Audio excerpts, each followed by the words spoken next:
Flavour ലോക്കിൻ്റെ പുതിയൊരു വീഡിയോയിലേക്ക് എല്ലാവർക്കും സ്വാഗതം. വളരെ കുറഞ്ഞ സമയം കൊണ്ട് തന്നെ കുറച്ച് മാത്രം ഇൻഗ്രീഡിയൻസ് വെച്ചിട്ട് വെറൈറ്റി ആയിട്ടുള്ള ഒരു റെസിപ്പി ആയിട്ടാണ് ഫ്ലേവർ ലോക്ക് ഇന്ന് വന്നിട്ടുള്ളത്. നമ്മുടെ വീടുകളിലൊക്കെ തന്നെ പെട്ടെന്ന് തന്നെ ഉണ്ടാക്കിയെടുക്കാൻ പറ്റും. നല്ല ഡിഫറെൻ്റ് ആയിട്ടുള്ളൊരു ടേസ്റ്റാണ് ഇത്. നമുക്ക് ചപ്പാത്തിക്കും പൂരിക്കും ഒക്കെ നല്ല നല്ല ബെസ്റ്റ് കോമ്പിനേഷനാണേ. പൂരിക്കൊക്കെ നമ്മൾ ഇന്നും കിഴങ്ങ് കറിയാണ് കൂടുതലായിട്ട് വെക്കാറുള്ളത്. അപ്പോൾ കിഴങ്ങൊന്നും കഴിക്കാൻ പറ്റാത്തവർക്ക്, ഗ്യാസിൻ്റെ പ്രശ്നമുള്ളവർക്കും ഒക്കെ ഒന്ന് മാറ്റി കഴിക്കണമെന്ന് ചിന്തിക്കുന്നവർക്കും എന്തായാലും ട്രൈ ചെയ്ത് നോക്കാൻ പറ്റുന്ന നല്ലൊരു റെസിപ്പിയാണ്. അതെങ്ങനെയാണെന്ന് കണ്ടു നോക്കാം. ഇവിടെ ഞാനൊരു പാൻ എടുത്തിട്ട് അത് നന്നായി ചൂടായതിന് ശേഷം ഒരു 2 ടേബിൾ സ്പൂണോളം സൺഫ്ലവർ ഓയിൽ ഒഴിച്ചു കൊടുത്തു. അത് നന്നായി ചൂടായതിന് ശേഷം ഇതിലേക്ക് കുറച്ച് കടുക്, ഉഴുന്നുപരിപ്പ്, കടലപ്പരിപ്പ് എന്ന് ചേർത്തിട്ട് നന്നായിട്ടൊന്ന് റോസ്റ്റ് ചെയ്തെടുക്കുന്നുണ്ട്. എല്ലാം ഒരു ഗോൾഡൻ കളറിൽ വരെ നന്നായിട്ടൊന്ന് റോസ്റ്റ് ആവുന്നവരെ ഒന്ന് മിക്സ് ചെയ്ത് കൊടുക്കാം. ഇനി ഇതിലേക്ക് ആഡ് ചെയ്യാൻ പോകുന്നത് ചെറിയ ജീരകവും പെരിഞ്ജീരകവുമാണ്.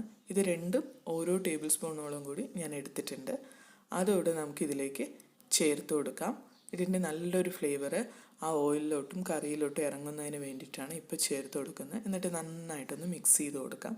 ഇപ്പോൾ എല്ലാം തന്നെ ചെറിയ തീയിൽ സിമ്മിൽ വെച്ചിരിക്കാൻ ശ്രദ്ധിക്കണം. അത് കഴിഞ്ഞ് ഇതിലേക്ക് ഒരു 4 പച്ചമുളക് ഞാൻ കീറിയിട്ടാണ് ഇട്ട് കൊടുക്കുന്നത്. എരിവിന് ആവശ്യമായിട്ടുള്ള പച്ചമുളക് ഇപ്പം തന്നെ ചേർത്ത് കൊടുക്കണേ. നല്ല എരിവുള്ളത് കൊണ്ട് ഞാൻ 4 മാത്രമേ എടുത്തുള്ളൂ. വേറെ മുളക് പൊടിയൊന്നും തന്നെ നമ്മൾ ചേർത്ത് കൊടുക്കുന്നുമില്ല. ഇനി ഇതിലേക്ക് ചെറുതായിട്ട് അരിഞ്ഞ് വെച്ചിട്ടുള്ള ഇഞ്ചിയും വെളുത്തുള്ളിയും അത് 2 ടേബിൾ സ്പൂണോളം ഞാൻ ചേർത്ത് കൊടുക്കുന്നുണ്ട്. എന്നിട്ടിത് നന്നായിട്ടൊന്ന് മിക്സ് ചെയ്ത് കൊടുക്കാം. ഇഞ്ചിയും വെളുത്തുള്ളിയും പച്ചമുളകും എല്ലാം തന്നെ ഒന്ന് നന്നായിട്ട് വഴണ്ട് വരുന്നത് വരെ ഒരു 2 മിനിറ്റ് നമുക്ക് നന്നായിട്ടൊന്ന് വഴറ്റി കൊടുക്കാം. ഇനി ഇവിടെ ആഡ് ചെയ്ത് കൊടുക്കുന്നത് 2 സവാള മീഡിയം സൈസിലുള്ളത് നന്നായിട്ട് സ്ലൈസ് ചെയ്ത് എടുത്തിട്ടുണ്ട്. ഇതിട്ട് കൊടുത്തിട്ട് നന്നായിട്ടൊന്ന് വഴറ്റിയെടുക്കാം. ഇപ്പോൾ കറിയിലേക്ക് ആവശ്യമായിട്ടുള്ള ഉപ്പ് ഞാൻ ഇപ്പോൾ തന്നെ ചേർത്ത് കൊടുക്കുന്നുണ്ട്. അപ്പോൾ സവാളയും പെട്ടെന്നൊന്ന് വഴണ്ട് കിട്ടും. എന്നിട്ട് ഇത് ചേർക്കുക. ഇതിലേക്ക് ഇനി മഞ്ഞപ്പൊടിയാണ്, ഒരു ചെറിയൊരു യെല്ലോയിഷ് കളർ കിട്ടുന്നതിന് മഞ്ഞപ്പൊടി കൂടി ചേർത്ത് കൊടുക്കാം. എന്നിട്ട് നമുക്കിത് നന്നായിട്ടൊന്ന് മിക്സ് ചെയ്ത് കൊടുക്കാം. ഈ കറിയുടെ പ്രത്യേകത എന്ന് പറഞ്ഞാൽ അധികം പച്ചക്കറികളോ മസാലപ്പൊടികളോ ഒന്നും തന്നെ വേണ്ട. ഇനി ഇതിലേക്ക് നമ്മൾ ചേർത്ത് കൊടുക്കുന്നത് തക്കാളിയാണ്. ഇതിൽ ഞാൻ ഒരു തക്കാളി എടുത്തിട്ടുണ്ട്. അത് ചെറുതായിട്ട് കട്ട് ചെയ്തിട്ട് അതുകൂടെ ചേർത്ത് കൊടുത്തിട്ട് നന്നായിട്ടൊന്ന് മിക്സ് ചെയ്തെടുക്കാമേ. ഇനി തക്കാളി ഒന്ന് നന്നായിട്ട് വഴണ്ട് വരുന്നതിന് വേണ്ടി നമ്മൾ അടച്ചു വെച്ച് വേവിക്കാം. ഏകദേശം ഒരു 5 മിനിറ്റ് കഴിഞ്ഞതിന് ശേഷം തക്കാളി നമുക്കിങ്ങനെ തൊട്ട് നോക്കുമ്പോൾ അറിയാം നന്നായിട്ട് ഉടഞ്ഞ് കിട്ടുന്ന പരുവത്തിലായിട്ടുണ്ട്. ഈ സമയം എല്ലാം കൂടെ ഒന്ന് നന്നായി മിക്സ് ചെയ്തതിന് ശേഷം ഞാനിവിടെ ഒരു അരമുറി തേങ്ങയിൽ 2ാം പാല് 1ാം പാല് എടുത്തു വെച്ചിട്ടുണ്ട്. അതിൽ 2ാം പാലാണ്. അതൊഴിച്ചിട്ട് ഈ തക്കാളിയും സവാളയും എല്ലാം കൂടെ നന്നായിട്ട് ഈ തേങ്ങാപ്പാലിൽ കിടന്ന് തന്നെ വെന്ത് വരണം.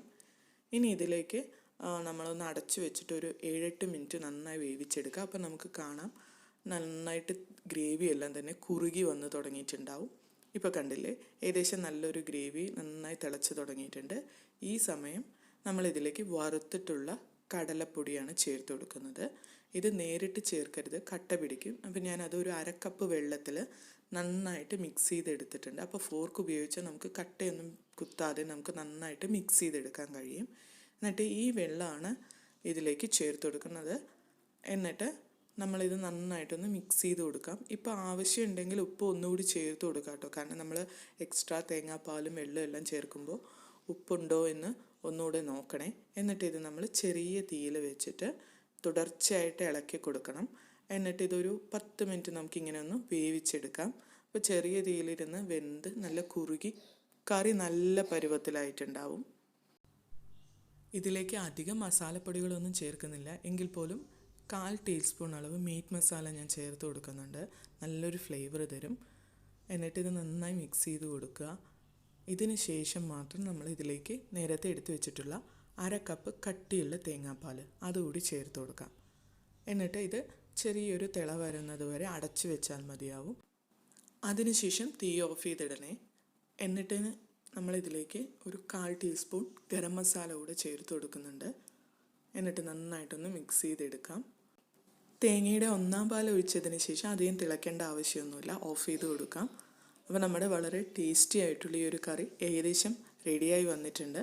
ഇനി ഇതിലേക്ക് നമ്മൾ ചേർത്ത് കൊടുക്കുന്നത് ഫ്രഷ് ആയിട്ടുള്ള കുറച്ച് മല്ലിയിലയാണ്. അതോട് ചേർത്ത് കൊടുത്തിട്ട് നന്നായിട്ടൊന്ന് മിക്സ് ചെയ്ത് കൊടുക്കാം.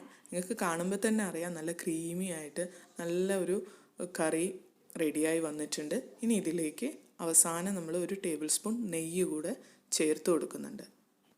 ഈ ഒരു റെസിപ്പി എല്ലാവർക്കും ഇഷ്ടമായി എന്ന് കരുതുന്നു. അപ്പോൾ എന്തായാലും ട്രൈ ചെയ്ത് നോക്കുക. എന്നിട്ട് എങ്ങനെ ഉണ്ടായിരുന്നെന്ന് കമൻറ്റ് ചെയ്യാൻ മറക്കരുത്. വീഡിയോ ഇഷ്ടമായെങ്കിൽ ലൈക്ക് ചെയ്യാനും ഷെയർ ചെയ്യാനും സബ്സ്ക്രൈബ് ചെയ്ത് സപ്പോർട്ട് ചെയ്യാനും മറക്കരുത്. സബ്സ്ക്രൈബ് ചെയ്യുമ്പോൾ ബെൽ ബട്ടണിൽ തൊട്ടടുത്തുള്ള ഓൾ എന്ന ഓപ്ഷൻ കൂടി എനേബിൾ ചെയ്യുകയാണെങ്കിൽ ഞാനിടുന്ന വീഡിയോസ് എല്ലാം അപ്പോൾ തന്നെ നോട്ടിഫിക്കേഷനായിട്ട് നിങ്ങളുടെ ഫോണിൽ എത്തുന്നതായിരുന്നു. പുതിയൊരു വീഡിയോ ആയിട്ട് വീണ്ടും കാണുന്നത് വരെ എല്ലാവർക്കും ബൈ. Thanks for watching.